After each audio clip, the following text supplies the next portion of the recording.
quero novamente ler com vocês Colossenses capítulo 1, versos 15 a 20, mas eu vou focar, como eu fiz no domingo passado, em apenas um verso. Há tanta coisa sobre Jesus Cristo para a gente aprender que nós vamos aprender de um verso apenas, como fizemos no domingo passado.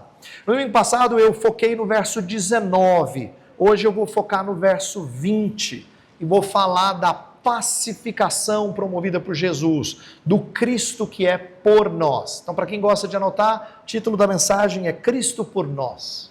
Tá? Então, eu quero ler versos 15 a 20, preste atenção em quantas coisas belas são ditas sobre Jesus Cristo. Diz assim a palavra de Deus: Este é a imagem do Deus invisível, o primogênito de toda a criação. Pois nele foram criadas todas as coisas, nos céus e sobre a terra, as visíveis e as invisíveis. Sejam tronos, sejam soberanias, quer principados, quer potestades.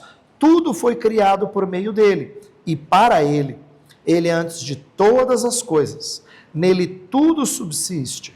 Ele é a cabeça do corpo da igreja. Ele é o princípio, o primogênito de entre os mortos, para em todas as coisas ter a primazia. Porque aprove a Deus que nele residisse toda a plenitude, e que, havendo feito a paz pelo sangue da sua cruz, por meio dele, reconciliasse consigo mesmo todas as coisas, quer sobre a terra, quer nos céus. Vamos ler juntos este último verso? Leia comigo. E que, havendo feito a paz pelo sangue da sua cruz, por meio dele, reconciliasse consigo mesmo todas as coisas, quer sobre a terra, quer nos céus. Vamos orar mais uma vez? Senhor, pedimos a iluminação do Teu Espírito, o qual pode nos fazer entender não só o significado das expressões da Tua palavra, mas a abrangência das lições tiradas deste texto e a aplicabilidade para as nossas vidas. Nós precisamos do Teu Espírito em todo momento, desde o primeiro instante em que lemos a Bíblia, até nos momentos de preparação de estudos, mensagens e inclusive no ouvi-las. Então que o Teu Espírito abençoe o Teu povo nesta manhã, para que a Tua voz fique clara diante de todos. Nós pedimos estas coisas no nome de Jesus. Amém.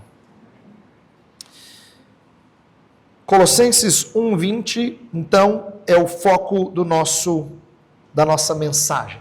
Eu quero começar com uma piada cultural. Eu não sou de contar piadas, calma, mas que talvez você já tenha ouvido. Você já percebeu como, um tempo atrás, eu, Nathalie e as crianças estávamos assistindo um filme de comédia que mostrava um concurso de Miss, e aí existe uma piada cultural de que todas as vezes que uma Miss é perguntada qual é o sonho que ela tem, ela sempre responde paz mundial.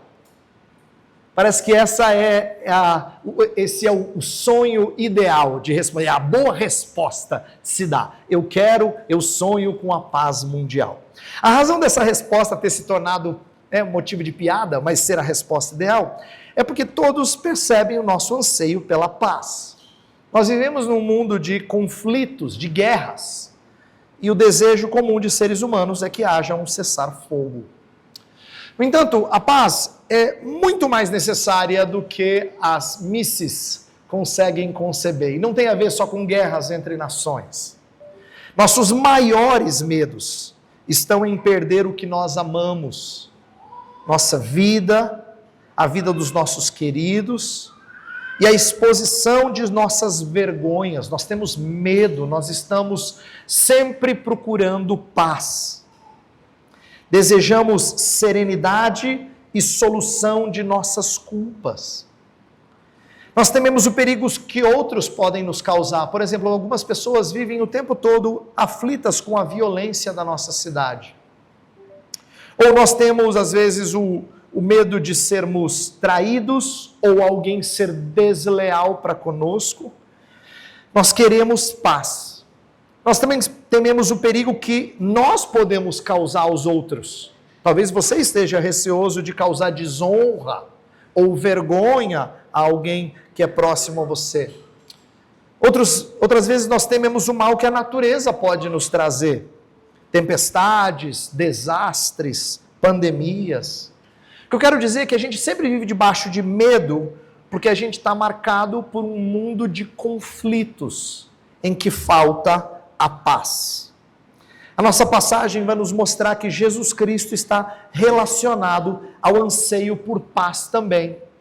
Só que muito mais abrangente do que nós muitas vezes nos damos conta.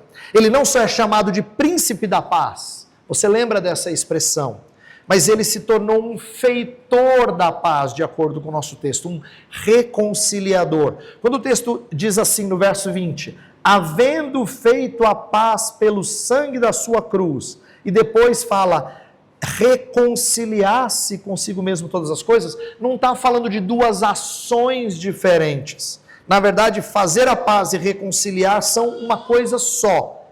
É como se Jesus estivesse reconciliando, e a maneira de reconciliar é fazendo a paz pelo seu sangue. Então, fazer a paz ou pacificar é o método que Jesus utiliza para reconciliar. Mas o texto não vai falar só do reconciliador, eu vou falar dele, de Jesus Cristo, mas ele também fala de algo que traz até chama a nossa atenção quando fala da abrangência da reconciliação. Porque o texto faz questão de repetir todas as coisas, quer sobre a terra, quer nos céus.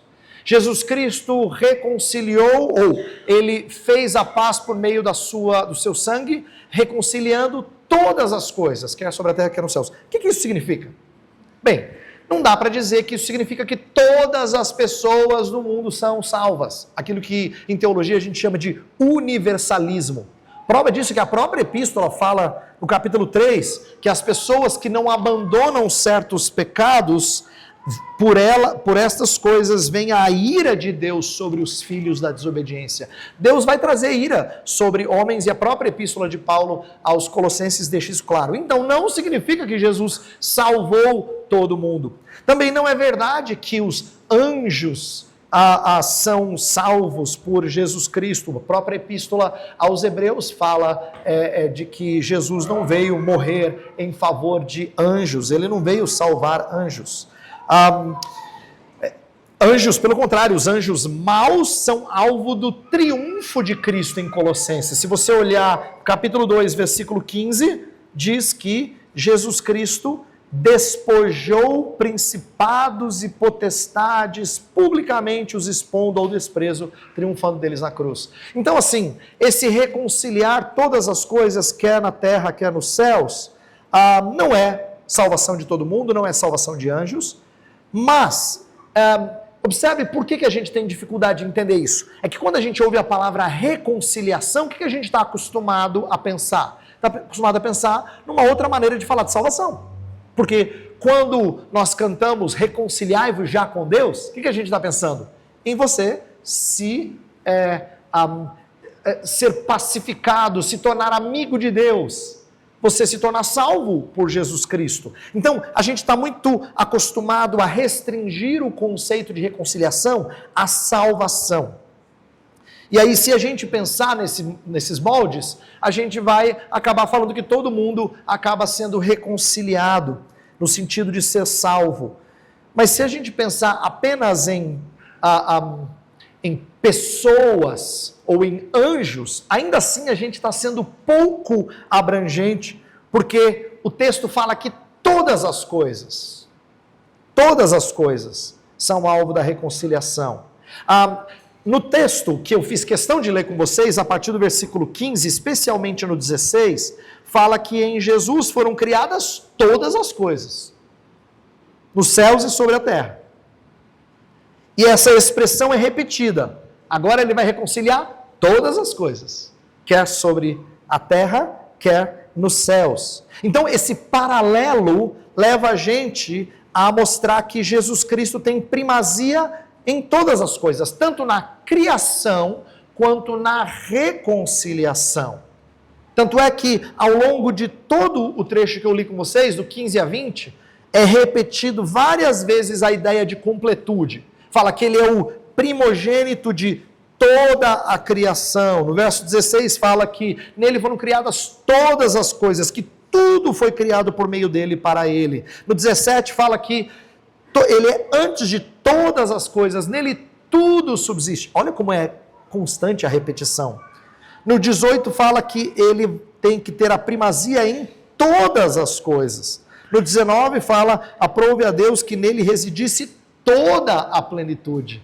E no 20 fala que ele reconciliou todas as coisas. Então, a repetição de tudo, todas, é muito grande para a gente perder essa abrangência das realidades reconciliadas. Isso nos leva a pensar em reconciliação de uma maneira mais abrangente do que a gente está acostumado a ouvir. E eu quero falar nessa manhã sobre uma reconciliação que envolve salvação de pessoas, sim, mas essa não é a única forma de reconciliar. Envolve também a pacificação de inimigos e a restauração da natureza. A gente vai ver que são realidades diferentes. A salvação de pessoas, existe uma pacificação, isto é, uma vitória, uma conquista de inimigos e uma restauração da natureza. O texto está dizendo para a gente mais do que simplesmente Jesus está salvando pessoas. Está falando disso? Tá, mas está falando mais do que isso, tá?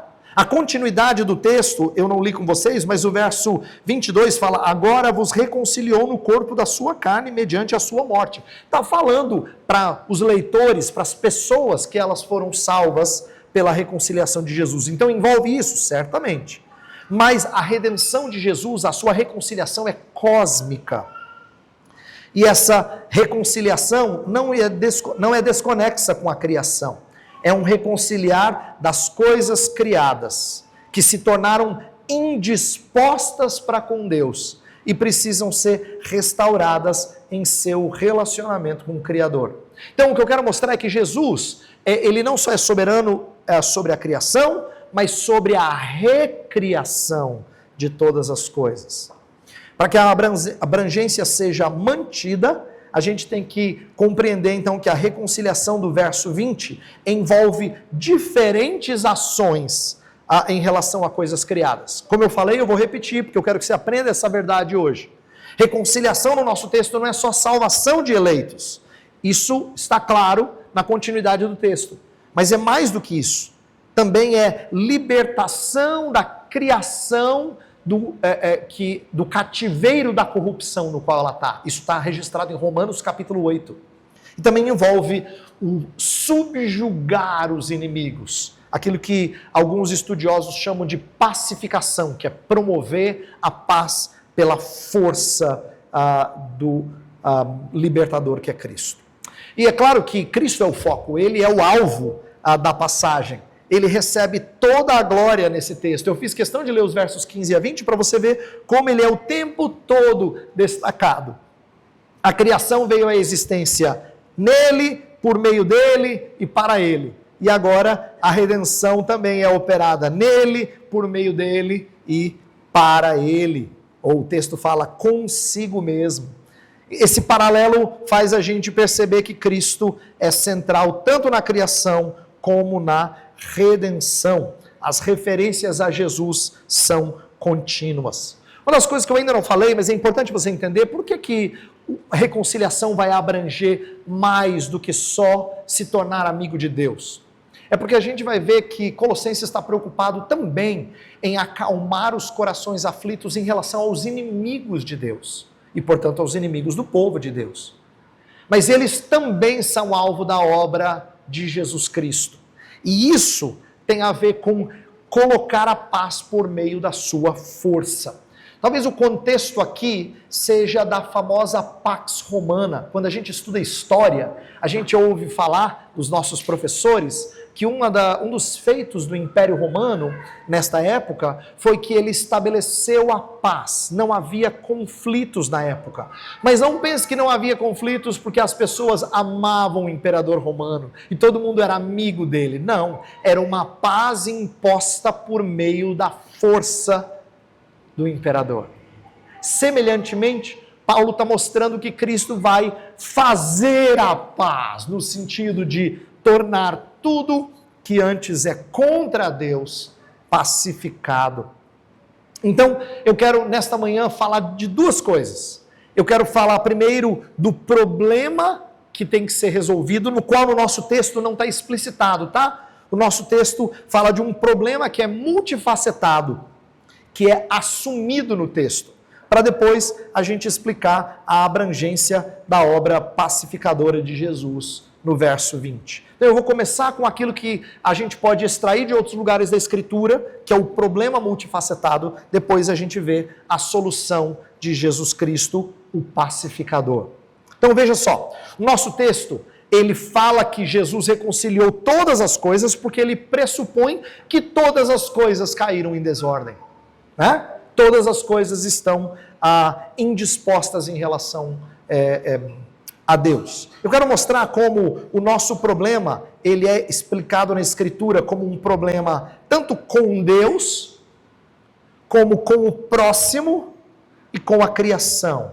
Deixa eu explicar esses três problemas do pecado, como ele traz inimizade com Deus, com o próximo e com a criação. Vamos falar primeiro daquilo que é mais conhecido, dos problemas que nós temos com Deus. Talvez a gente tenha aprendido um evangelho meio romântico e não verdadeiro, de que existe uma barreira entre nós e Deus que nós colocamos, que Deus está sempre lá de braços abertos, esperando para nos receber. Mas na verdade a Escritura diz que os nossos pecados fazem separação entre nós e o nosso Deus. Isso significa que Deus também precisa ser reconciliado conosco. Ele não é o nosso amiguinho enquanto nós somos inimigos dele. Ele também é inimigo nosso enquanto nós não formos reconciliados por ele.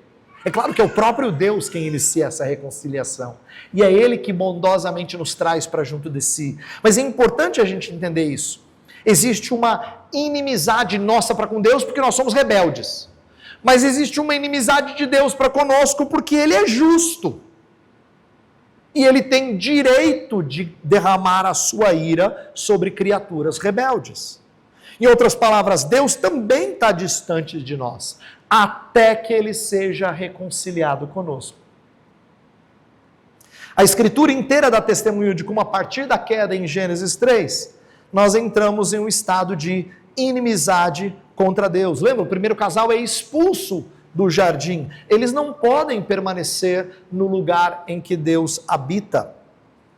Mas o que eu acho que é menos percebido na igreja é a inimizade que é resultante disso, que é, porque a gente agora tem problemas com Deus, a gente acaba tendo problema conosco mesmos. Isto é, a gente não consegue se sentir satisfeito. Nenhum ser humano funciona em conformidade com aquilo para o qual ele foi criado. É por isso que a gente é tão insatisfeito na nossa existência.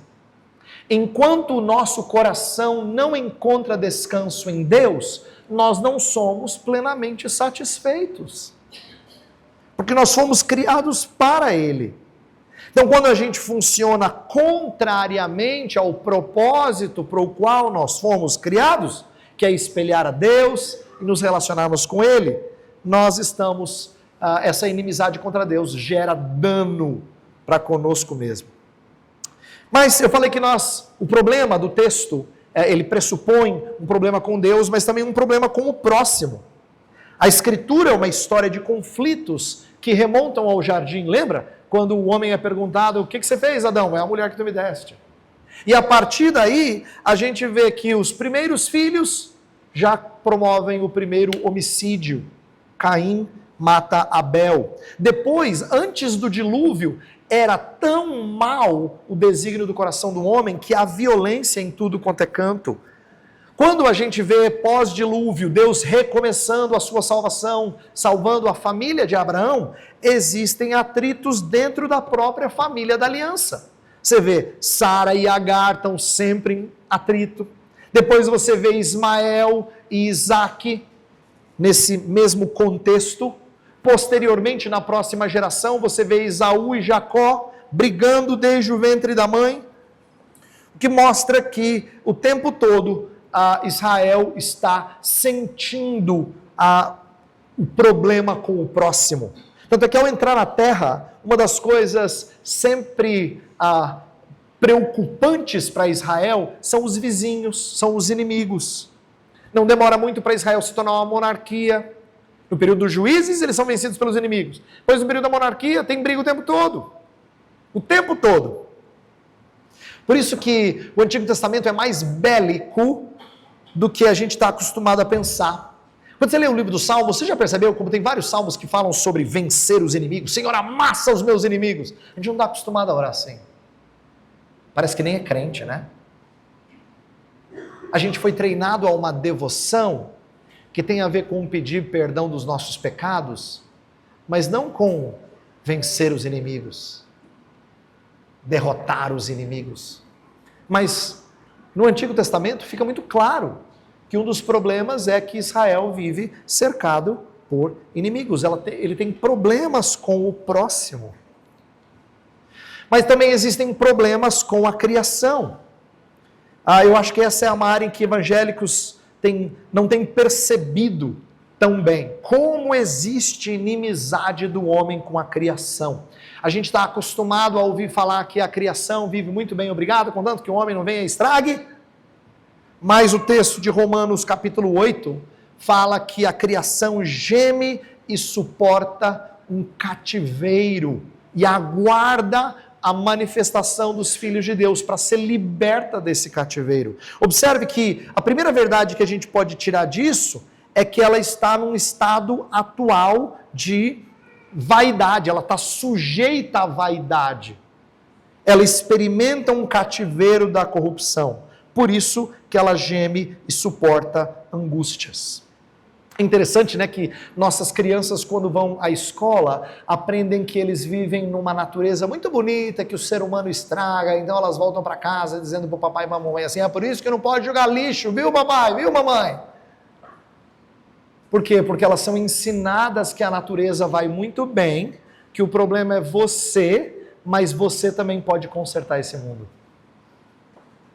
Quando na verdade a Escritura diz que por causa do pecado de Adão, esse mundo não vai bem, obrigado.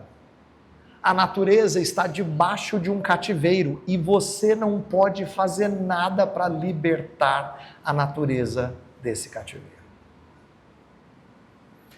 A visão mais assim, panteísta, a gente fala, que é de se relacionar com a criação e achar que Deus está em tudo, não explica o lado mal da natureza. O fato de o mundo animal ser repleto de crueldade, a natureza ser repleta de desastres, terremotos, tsunamis, furacões, enchentes, que provocam fome, destruição, miséria. Esse é o mundo no qual a gente vive. E isso apresenta uma maneira diferente, um problema diferente do que a gente está habituado a falar. A natureza, ela é destrutiva. Por quê? Porque essa inimizade remonta àquilo que aconteceu no Jardim do Éden. É por isso que os fiéis também sofrem junto e gemem, aguardando a libertação de todas as coisas. Sabe, nesse problema todo que eu estou explicando nessa primeira parte, tem uma palavra-chave, que é inimizade. E é por isso que falar de reconciliação no texto faz tanto sentido. A ideia é que tudo que existe está em inimizade. Esse é o conceito-chave por trás desses relacionamentos fraturados. E é importante que eu explique o porquê que eu estou enfatizando isso. É porque, às vezes, a gente tem a impressão, quando a gente vai para um lugar, por exemplo, para uma terra que não é fértil, que é árida, que o único problema dela é que ela é fútil. Isto é, ela perdeu a sua utilidade. Mas a Bíblia diz mais do que isso. O problema da criação, do universo criado, não é que ele é fútil. Ele tem uma hostilidade.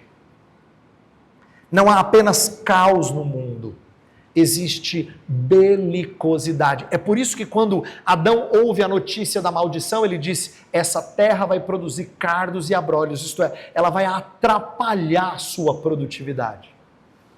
Ela vai atrapalhar. Os ventos das últimas semanas estão nos lembrando um pouquinho de como essa natureza pode ser tão destrutiva e tão feroz e atrapalhar os nossos planos e trazer falta de energia e fazer-nos perder milhões e milhões de reais por causa de ventos desordenados e hostis. O que eu quero mostrar para vocês, queridos, nessa primeira parte, é que tudo no mundo carece de paz. Tudo. Nosso relacionamento com Deus, nosso relacionamento com o próximo, nosso relacionamento com a criação. Tudo carece de paz. Então, a gente não precisa só de um Deus que bota ordem no mundo. A gente precisa de um reconciliador que promova a paz. É aí que na segunda parte dessa mensagem eu quero apresentar o que o texto, o verso 20 diz. O verso 20 fala que Jesus Cristo é exatamente isso. Ele é o feitor da paz. E como é que ele fez a paz? Pelo sangue da sua cruz. O seu sacrifício sanguinolento, cruento, é o que nos liga de volta a Deus, ao próximo e à criação. Os problemas diferentes são atingidos pela cruz. Não há parte do universo que a cruz não atinja. Inclusive, estudando para esta mensagem, essa semana me deparei com um autor que falou muito bem de como a cruz ela é multidirecional. Isto é, primeiramente ela é dirigida ao próprio Deus, para promover paz com Deus. Quando a gente é justificado pela fé, nós temos paz com Deus, a Bíblia fala. Então, primeiro ela é dirigida ao próprio Deus, para nos reconciliar com Ele. Mas depois ela é dirigida aos nossos inimigos, para derrotá-los. É aquela subjugação, pacificação que eu mencionei na introdução. Mas por último, ela também é dirigida a seres humanos para redimi-los e direcionada a toda a criação para livrá-la do cativeiro. Eu quero mostrar então 3 maneiras em que a cruz é dirigida a diferentes alvos para obter diferentes bênçãos, todas ligadas à reconciliação. A primeira é a mais conhecida. A cruz é dirigida a Deus. A reconciliação com Deus é um tema amplamente paulino e conhecido de nós. O texto de 2 Coríntios 5 talvez seja o melhor texto para a gente olhar. Abra sua Bíblia em 2 Coríntios 5, a partir do versículo 18. Lá Paulo fala dessa reconciliação que a gente cantou no hino, ao longo da liturgia. 2 Coríntios 5, a partir do versículo 18, diz: Ora, tudo provém de Deus, que nos reconciliou consigo mesmo por meio de Cristo e nos deu o ministério da reconciliação. A saber, que Deus estava em Cristo reconciliando consigo o mundo, não imputando aos homens as suas transgressões, e nos confiou a palavra da reconciliação. De sorte que somos embaixadores em nome de Cristo, como se Deus exortasse por nosso intermédio. Em nome de Cristo, pois, rogamos que vos reconcilieis com Deus. Aquele que não conheceu o pecado, ele fez pecado por nós, para que nele fôssemos feitos justiça de Deus. A ideia, então, é que Deus precisou dirigir a cruz para si, para os propósitos de apaziguar a sua ira, para que Deus não derramasse ou descarregasse o seu castigo sobre nós, justamente. Ele derramou esse castigo sobre Cristo. Então a cruz é primeiramente dirigida a Deus, isto é, Cristo morreu na cruz, primeiramente para nos reconciliar com Deus, para propiciar a Deus, apaziguar a Deus, aplacar a sua ira e nos fazer amigos dele, fazer Deus favorável para conosco. A segunda direção da cruz, ela é dirigida aos poderes malignos, e aqui que eu acho que a gente fala menos sobre isso. A reconciliação, naquele sentido mais abrangente que eu falei, ela lida com um pacificar, um subjugar de principados e potestades, que são submetidas a um poder que não podem resistir. Então eu li com vocês Colossenses 2,15, que fala que Jesus Cristo na sua cruz, ele triunfou sobre principados e potestades. Há outros textos da Escritura, como por exemplo de 1 Coríntios 15, que fala que Jesus vai colocar todos os inimigos debaixo dos seus pés. Quando todas as coisas lhe estiverem sujeitas, aí sim ele vai encerrar a sua redenção. Então, observe que a morte da cruz, ela não tem a ver apenas com o perdão dos nossos pecados e nos fazer amigos de Deus. Esse é o primeiro aspecto, o mais conhecido. Mas ela também tem a ver com triunfar sobre principados e potestades de tal forma que eles são retidos nos seus poderes. E há paz no mundo, porque Deus em Cristo os subjuga. Trata-se de uma imposição da paz por meio de conquista. O que eu quero dizer é que o Cristo que nos reconcilia com Deus é o mesmo Cristo que promove a paz, prendendo, vencendo os inimigos. É por isso que você, quando lê o ministério de Jesus, percebe que tem tanta expulsão de demônios. A gente vê um pouco disso com os apóstolos, mas pouco, tá? E a gente não vê nenhuma orientação sobre como fazer isso nas epístolas. Porque não era objetivo de Deus nos fazer exorcistas. Mas Jesus Cristo veio mostrando que ele veio subjugar principados e potestades. É por isso que quando ele chegava, a primeira coisa que os demônios diziam é: "O que você veio nos incomodar, ô filho de Davi?" Porque ele vinha mostrar o seu triunfo. Jesus inclusive disse que quando ele faz essas coisas pelo poder do Espírito, ele entra na casa do valente, amarra o valente e saqueia a casa do valente. Essa é uma ilustração da sua pacificação. Ele promove conquista e tira aqueles que estão cativos do inimigo. É por isso que o resultado final dessa pacificação é que todo joelho nos céus e na terra se dobrarão diante de Cristo e toda língua confessará que Ele é Senhor. Mas não pense que essa confissão vai ser voluntária, de bom grado. Eles terão que admitir que Cristo é Senhor, gostando ou não.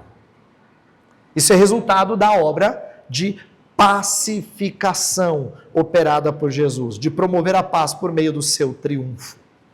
Observe, por meio do sangue da sua cruz, ele fez a paz. É aqui que a gente tem que entender que a obra de Jesus não é só de um sacerdote que oferece um sacrifício para o nosso perdão.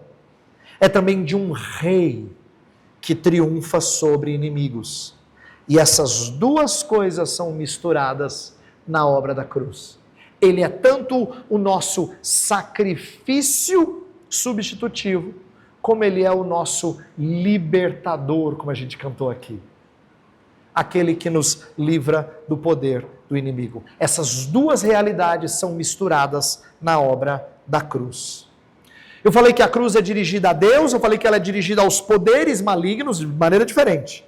Mas por último, ela também é dirigida a toda a criação.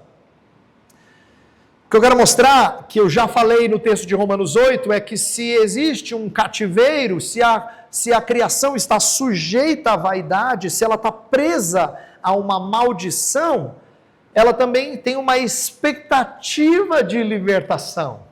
Ela aguarda ansiosamente a manifestação dos filhos de Deus. Eu mencionei esse texto, mas eu não li, eu quero ler com você. Abra a sua Bíblia em Romanos capítulo 8. Romanos capítulo 8. Veja a partir do versículo 18. Diz assim: porque para mim tenho por certo que os sofrimentos do tempo presente não podem ser comparados com a glória a ser revelada em nós. A ardente expectativa da criação aguarda a revelação dos filhos de Deus. Veja por quê. Pois a criação está sujeita à vaidade, não voluntariamente, mas por causa daquele que a sujeitou, na esperança de que a própria criação será redimida do cativeiro da corrupção, para a liberdade da glória dos filhos de Deus. Porque sabemos que toda a criação a um só tempo geme e suporta angústias até agora. E não somente ela, mas também nós que temos as primícias do Espírito, igualmente gememos em nosso íntimo, aguardando a adoção de filhos, a redenção do nosso corpo. Percebe que nós estamos aguardando a salvação final, a redenção do nosso corpo. Mas nós não estamos sozinhos nesse gemido, nessas angústias. A criação também está. Mas ela aguarda, ela sabe que ela vai ser liberta disso. Por quê? Porque o texto diz que Jesus reconciliou consigo mesmo todas as coisas, quer sobre a terra, quer nos céus. Então, o que eu quero que você perceba é que a nossa fé cristã, ela não fala da criação como sendo cheia de Deus, que são aqueles místicos que olham divindade em tudo, mas ela não despreza a criação, porque ela sabe que a criação, a natureza também é alvo da reconciliação. Nós não olhamos para a natureza e falamos, isso não é importante. Jesus Cristo derrama o seu sangue, inclusive para restaurar céus e terra e promover novos céus e nova terra. Nós temos que ter essa expectativa de que o sangue da sua cruz faz mais do que só perdoar os nossos pecados, faz mais do que só vencer inimigos. Ele também promove a restauração da obra da criação. Afeta todo o cosmos criado. Se o pecado foi cósmico, a redenção de Jesus também é cósmica. Jesus não só morreu para que você e eu fôssemos salvos, mas para fazer algo muito maior, para trazer um mundo de paz, que as misses tanto sonham, mas nunca viram, e a não ser que se apeguem a Jesus, não verão. O mundo falará em algum momento, paz, paz, quando não há paz. Mas Jesus Cristo diz que Ele traz uma paz que o mundo não pode dar. Uma paz conquistada pelo seu sangue. Queridos, eu quero terminar com algumas lições. Lições que a gente pode tirar desse texto e dessa obra de Jesus.